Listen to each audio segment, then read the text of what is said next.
आज हम जिनकी बात करने वाले हैं उन्हें हम सब संविधान के निर्माता के तौर पर तो जानते ही हैं, डॉक्टर भीमराव रामजी अंबेडकर। हाँ, बिल्कुल। लेकिन आज हम संविधान की किताबों से थोड़ा दूर जाएंगे और उनके उस विश्लेषण को खंगालेंगे जो भारतीय समाज के ऑपरेटिंग सिस्टम, मतलब उसकी आत्मा की परतों को खोल कर रख देता है। हाँ, आज की हमारी पड़ताल उन स्रोतों पर है जो डॉक्टर अंबेडकर को एक समाजशास्त्री, एक कह सकते हैं एक डायग्नोस्टिक डॉक्टर की तरह दिखाते हैं, अच्छा। जो समाज की बीमारियों की सिर्फ ऊपरी बात नहीं करता बल्कि उनकी जड़ तक पहुंचता है।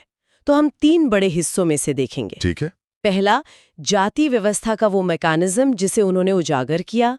दूसरा, भारत के विभाजन पर उनका बेहद तार्किक लेकिन कड़वा नजरिया। और तीसरा? और आखिर में उनके विचारों से पैदा हुआ एक ऐसा विवाद जिसने एक पूरे शहर को हिलाकर रख दिया था। तो फिर मिशन साफ है, भावनाओं से परे जाकर उस ठंडे तर्कसंगत विश्लेषण को समझना जो अक्सर हमें असहज करता है, लेकिन ये समझने में मदद करता है कि हमारा समाज असल में काम कैसे करता है। बिल्कुल। तो चलिए शुरू करते हैं और देखते हैं कि इन स्रोतों में क्या छिपा है। ठीक है, तो जाति, इस पर हजारों साल से बात हो रही है, लेकिन डॉक्टर अंबेडकर की शुरुआत कहाँ से होती है? स्रोत बताते हैं कि वो इसे सिर्फ ऊंच नीच या काम के बंटवारे की तरह नहीं देखते। नहीं, बिल्कुल नहीं। उन्होंने एक शब्द इस्तेमाल किया, एनक्लोज्ड क्लास या बंद वर्ग। ये सुनने में बहुत एकेडमिक लगता है, इसका असल मतलब क्या है? इसका मतलब है एक ऐसा सामाजिक पिंजरा जिसके दरवाजे चारों तरफ से बंद हैं। इसे एक बहुत अच्छे उदाहरण से समझा जा सकता है जो स्रोतों में मिलता है। बताइए। सोचिए, एक शहर है जहां डॉक्टरों का एक मोहल्ला है, वकीलों का दूसरा, व्यापारियों का तीसरा। ये वर्ग या क्लास है, यहाँ दरवाजे खुले हैं। हाँ, मतलब एक व्यापारी का बेटा या बेटी मेहनत करके, पढ़ाई करके डॉक्टर बन सकता है और उस मोहल्ले में जाके बस सकता है। बिल्कुल, यानी मोबिलिटी है। आप अपनी मेहनत और काबिलियत से अपनी सामाजिक जगह बदल सकते हैं। सही। एग्जैक्टली। लेकिन जाति व्यवस्था एक ऐसे शहर की तरह है जहां जिस मोहल्ले में आप पैदा हुए, आपको पूरी जिंदगी वहीं गुजारनी होगी। आप बाहर नहीं जा सकते। और कोई बाहरी आपके मोहल्ले में आके बस नहीं सकता। हाँ, लेकिन यहाँ एक बहुत डरावना ट्विस्ट है। डॉक्टर अंबेडकर कहते हैं कि इस पिंजरे पर ताला किसी बाहरी ताकत ने नहीं लगाया। तो फिर किसने? बल्कि हर मोहल्ले ने, हर जाति ने अंदर से खुद लगाया है। ये बात समझना थोड़ा मुश्किल है। अगर कोई समूह खुद को बंद कर रहा है तो उसे कोई फायदा तो होता होगा। लोग जानबूझकर अपने लिए एक पिंजरा क्यों बनाएंगे? यही असली सवाल है। जरूर कोई शक्तिशाली मैकेनिज्म काम कर रहा होगा। और स्रोतों के मुताबिक डॉक्टर अंबेडकर उस एक मैकेनिज्म को पहचानते हैं, उस एक चाबी को जो इस पूरे सिस्टम को चलाती है। और वो चाबी क्या है? और वो चाबी है सजातीय विवाह, यानी एंडोगेमी, अपनी ही जाति के अंदर शादी करने का अटूट नियम। ओह। यही वो गोंद है जो इन बंद दरवाजों को हमेशा के लिए सील कर देता है। मतलब जब तक आप दूसरी जाति में शादी नहीं कर सकते तब तक खून के रिश्ते नहीं बनेंगे, परिवारों का मिलना जुलना नहीं होगा। बिल्कुल। और समाज असल में कभी एक हो ही नहीं पाएगा। ये कोई नफरत की विचारधारा नहीं बल्कि एक सामाजिक नियम है जो अलगाव को बनाए रखता है। बिल्कुल, ये सिर्फ एक नियम है जो सदियों से चल रहा है। लेकिन डॉक्टर अंबेडकर यही नहीं रुकते।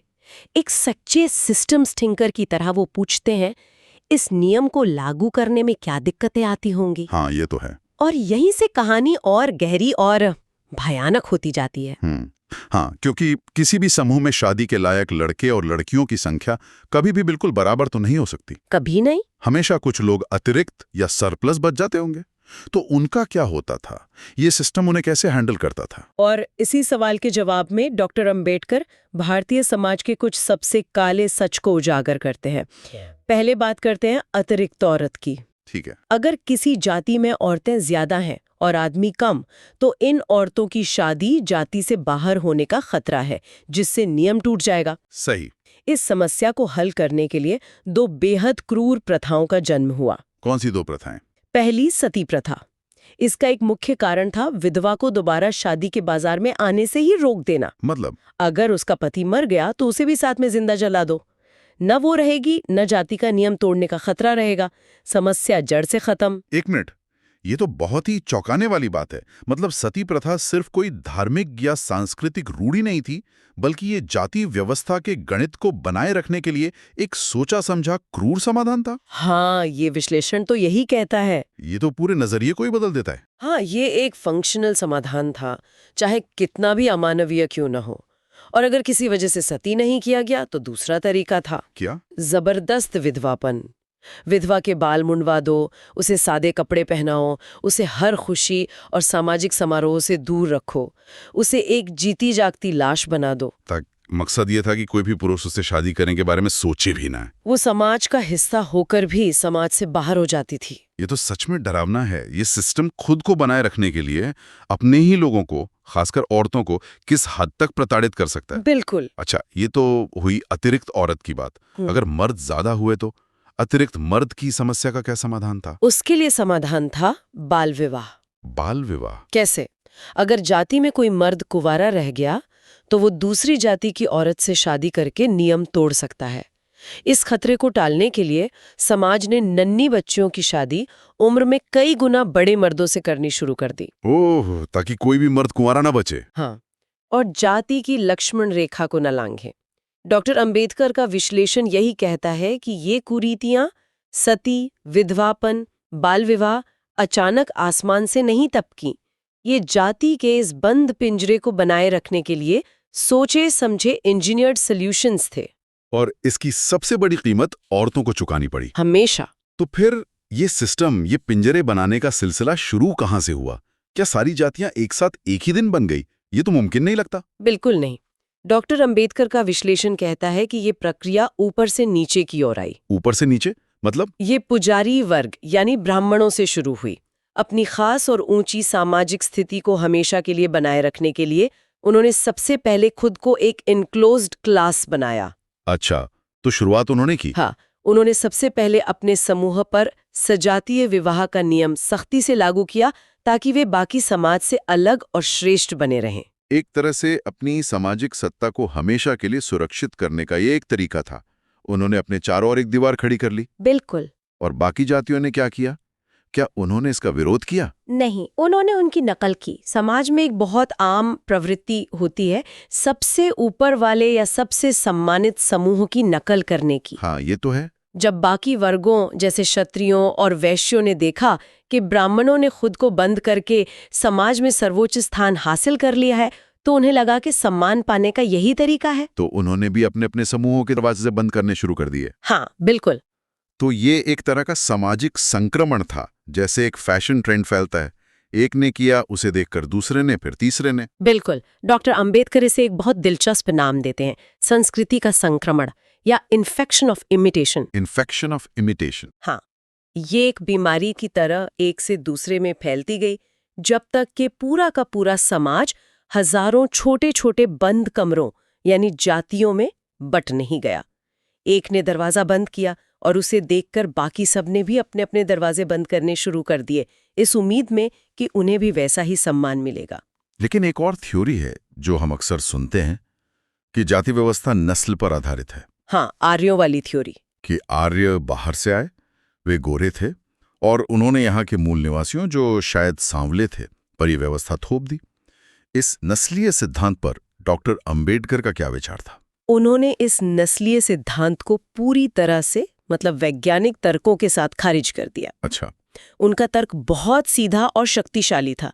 वो कहते हैं कि अगर ये सिद्धांत सच होता तो भारत की अलग अलग जातियों के लोगों की शारीरिक बनावट में बहुत साफ अंतर दिखाई देना चाहिए था। सही बात है। मतलब एक इलाके की ऊंची जातियों के लोग एक जैसे दिखते और नीची जातियों के लोग बिल्कुल अलग। हाँ, लेकिन जमीनी हकीकत तो ऐसी बिल्कुल नहीं है। नहीं है। एक ही इलाके में रहने वाले अलग अलग जातियों के लोग शारीरिक रूप से काफी मिलते जुलते हैं। एग्जैक्टली। स्रोत बताते हैं कि डॉक्टर अंबेडकर ने उस समय के वैज्ञानिक अध्ययनों का हवाला दिया, जिन्हें एंथ्रोपोमेट्री कहते हैं। हाँ। जिसमें शारीरिक माप लिया जाता है। हाँ, जिसमें ये लोगों के सिर का आकार, नाक की बनावट जैसी चीजों को मापा जाता है। इन अध्ययनों ने साबित किया कि पंजाब के ब्राह्मण और पंजाब के दलित में या तमिलनाडु के ब्राह्मण और तमिलनाडु के दलित की शारीरिक बनावट में कोई खास नस्लीय अंतर नहीं है। तो उनका निष्कर्ष क्या था? उनका निष्कर्ष था कि जाति एक सामाजिक रचना है, एक सोशल कंस्ट्रक्ट है, कोई जैविक या बायोलॉजिकल सच्चाई नहीं, इसका खून या नस्ल से कोई लेना देना नहीं है। ये सोचने का तरीका, किसी समस्या के मूल तंत्र को पकड़ना, भावनाओं से हटकर सिर्फ लॉजिक से विश्लेषण करना, ये बहुत शक्तिशाली है। बिल्कुल। क्या उन्होंने उस समय की किसी और बड़ी समस्या पर भी यही नजरिया अपनाया था, जैसे कि भारत का विभाजन? हाँ, और वहां भी उनका विश्लेषण उतना ही कठोर और भावनाओं से परे था। कैसे? जहां ज्यादातर नेता और आम लोग विभाजन को एक भावनात्मक त्रासदी के रूप में देख रहे थे, डॉक्टर अंबेडकर ने इसे एक सामाजिक राजनीतिक गणित की समस्या की तरह देखा। गणित की समस्या? हाँ, उनका शुरुआती सवाल ये नहीं था कि पाकिस्तान बनना चाहिए या नहीं। उनका सवाल था कि क्या हिंदू और मुसलमान एक राष्ट्र के रूप में एक ही सरकार के तहत एक साथ शांति से रह सकते हैं? और उनका जवाब क्या था? उनका जवाब एक साफ नहीं था। उनका मानना था कि भारत में हिंदू और मुसलमान के बीच का फर्क सिर्फ धर्म का नहीं है। तो फिर? ये दो अलग-अलग सामाजिक व्यवस्थाओं का टकराव है। उनके रीति रिवाज, उनके हीरो और विलेन, उनका इतिहास देखने का नजरिया, सब कुछ अलग था। तो वो जो एकता की बातें हो रही थी, उन्होंने कांग्रेस के उस राजनीति की भी कड़ी आलोचना की जो हिंदू मुस्लिम भाई भाई का नारा तो लगाती थी, लेकिन जमीनी हकीकत को अनदेखा कर रही थी, जिसे वो झूठी एकता की राजनीति कहते थे। हाँ, उनका मानना था कि ये एकता सिर्फ एक रोमांटिक कल्पना है जो राजनीतिक फायदे के लिए फैलाई गई, जबकि जमीनी हकीकत सदियों से टकराव और अविश्वास की रही है। अच्छा। उनका एक बहुत मशहूर वाक्य है, पॉलिटिकल यूनिटी बिना सोशल यूनिटी के कभी स्थायी नहीं हो सकती। आप सिर्फ कानून बनाकर लोगों के दिल नहीं जोड़ सकते। तो क्या इसका मतलब ये है कि वो विभाजन के कट्टर समर्थक थे, कि वो चाहते थे कि पाकिस्तान बने? सीधे तौर पर नहीं, उनका नजरिया बेहद व्यवहारिक और कुछ हद तक कड़वा था। हाँ। उन्होंने एक बहुत ही महत्वपूर्ण बात कही जिसका जिक्र स्रोतों में बार बार मिलता है। क्या? A safe India is better than a United India. एक सुरक्षित भारत एक संयुक्त भारत से बेहतर है। हाँ। ये सुनने में आज भी बहुत रेडिकल लगता है। इसका मतलब क्या था उनके लिए? इसका मतलब था कि अगर एकता की कीमत लगातार दंगे, असुरक्षा, भीतरी संघर्ष और राजनीतिक ब्लैकमेल है, तो ये एकता एक बोझ है। तो इससे बेहतर है? इससे बेहतर है कि दो अलग सुरक्षित देश हों जो अपनी अपनी सीमाओं के भीतर मजबूत होकर रह सकें। वो मानते थे कि मजबूरी में लोगों को एक साथ रखना लंबे समय में और ज्यादा हिंसा और अस्थिरता पैदा करेगा। मतलब एक तरह से एक डॉक्टर की तरह सोचना। बिल्कुल, जो कहता है कि अगर शरीर के एक हिस्से में गैंग्रीन हो गया है तो उसे काट कर बाकी शरीर को बचाना ज्यादा समझदारी है, बजाय इसके कि पूरा शरीर खत्म हो जाए। जाहिर है ऐसे विचार जो स्थापित मान्यताओं को सीधी चुनौती देते हों, वे बहुत विवादास्पद रहे होंगे। बहुत ज्यादा। उनके लेखन को लेकर क्या कभी कोई बड़ा अवामी विवाद भी हुआ? हाँ, बिल्कुल हुआ, और शायद सबसे बड़ा विवाद उनकी मृत्यु के बाद हुआ। उनकी मृत्यु के बाद? हाँ। उनकी एक किताब प्रकाशित हुई, रिडल्स इन हिंदुइज्म, यानी हिंदू धर्म की पहेलियां। जैसा कि नाम से ही जाहिर है, ये किताब हिंदू धर्म की मान्यताओं और कहानियों पर तार्किक सवाल उठाती थी। और किस बात पे बवाल हुआ? इस किताब के खास हिस्से the riddle of Rama and Krishna को लेकर महाराष्ट्र में जैसे भूचाल आ गया। अच्छा। शिवसेना के नेतृत्व में लगभग 25,000 लोगों ने इस हिस्से को किताब से हटाने की मांग करते हुए एक विशाल विरोध प्रदर्शन किया। उनका कहना था कि ये उनके देवी देवताओं का अपमान है और इसे बर्दाश्त नहीं किया जा सकता। तो एक तरफ 25,000 लोग थे जो किताब के एक हिस्से को हटाना चाहते थे, दूसरी तरफ क्या हुआ? दूसरी तरफ जो हुआ उसने इतिहास बना दिया। जवाब में डॉक्टर अंबेडकर के समर्थक, दलित पैंथर्स और दूसरे समूह सड़कों पर उतर आए और उनकी संख्या तेजी से बढ़ने लगी। कितनी? पहले हजारों में, फिर लाखों में। यह संख्या बढ़ते बढ़ते 5 लाख तक पहुंच गई। मुंबई की सड़कों पर लाखों लोग आमने सामने थे, एक किताब के कुछ पन्नों को लेकर। 5 लाख लोग? ये तो कल्पना से भी परे हैं। मतलब एक तरफ धार्मिक भावनाएं थीं और दूसरी तरफ अभिव्यक्ति की स्वतंत्रता और अपने नेता की बौद्धिक विरासत को बचाने की जिद। हाँ, और अंबेडकर के समर्थकों ने सरकार को खुली चेतावनी दी कि अगर किताब का एक शब्द भी बदला गया तो 10 लाख लोग सड़कों पर उतरेंगे और महाराष्ट्र को बंद कर देंगे। मतलब ये एक तरह का जीने मरने वाला आंदोलन बन गया था। बिल्कुल, मुंबई की रफ्तार थमसी गई थी। ये सिर्फ एक किताब का सवाल नहीं रह गया था, ये विचारों की लड़ाई बन चुका था। तो इस टकराव का, इस महाआंदोलन का अंत कैसे हुआ? सरकार ने क्या किया? अंत में इतने बड़े जन सैलाब के सामने महाराष्ट्र की तत्कालीन सरकार को झुकना पड़ा। तो क्या किताब से वो हिस्सा हटा दिया गया? नहीं, एक समझौता हुआ। तय हुआ कि किताब से कुछ भी हटाया नहीं जाएगा, लेकिन किताब की शुरुआत में एक डिस्क्लेमर या अस्वीकरण जोड़ा जाएगा जिसमें लिखा होगा कि सरकार इन सारी बातों से सहमत नहीं है। अच्छा, बीच का रास्ता निकाला। को बाद भी तो इन सभी स्रोतों को एक साथ रखकर देखने पर एक पैटर्न उभरता है। डॉक्टर अंबेडकर का तरीका समस्याओं की सतह को खरोचना नहीं था, वे हमेशा जड़ में जाते थे। बिल्कुल, वो उस मूल तंत्र या मैकेनिज्म पर चोट करते थे जो समस्या को जिंदा रखे हुए था। एकदम सही। जाति के लिए वो तंत्र था सजातीय विवाह। जब तक वो नियम है, जाति जिंदा रहेगी। और विभाजन के लिए सांप्रदायिक विभाजन के लिए वो तंत्र था दो अलग अलग सामाजिक और राजनीतिक पहचानों का एक साथ न रह पाना, जिसे वो सोशल यूनिटी की कमी कहते थे। उनका विश्लेषण हमें बार बार ये दिखाता है कि कई बड़ी सामाजिक समस्याएं बुरे लोगों की वजह से नहीं, बल्कि बुरी या दोषपूर्ण संरचनाओं की वजह से होती हैं, जो अच्छे लोगों को भी एक दूसरे के खिलाफ खड़ा कर देती हैं। और उन्होंने इन समस्याओं का जो समाधान दिया वो भी उतना ही क्रांतिकारी था, उतना ही उस मूल तंत्र पर सीधा हमला करने वाला। हाँ, और यही बात हमें आज के अंतिम विचार की ओर ले जाती है। डॉक्टर अंबेडकर का मानना था कि जाति को समाप्त करने का असली रास्ता सहभोज मतलब साथ में खाना खाने जैसे ऊपरी सुधारों से नहीं निकल सकता। तो फिर असली रास्ता क्या था? असली रास्ता है अंतरजातीय विवाह, यानी उस सजातीय विवाह के नियम पर सीधा प्रहार करना जो पूरी व्यवस्था की नींव है, उसका पावर सोर्स है। बिल्कुल, ये एक विचार हमारे लिए छोड़ जाता है। अगर कोई सामाजिक संरचना बनाई ही विभाजन और ऊंच नीच के लिए गई हो, तो क्या उसके भीतर रहकर केवल अच्छी भावनाएं, अच्छे इरादे और साथ में खाना खा लेना कभी सच्ची एकता ला सकते हैं? या फिर उस संरचना को ही तोड़ना जरूरी है?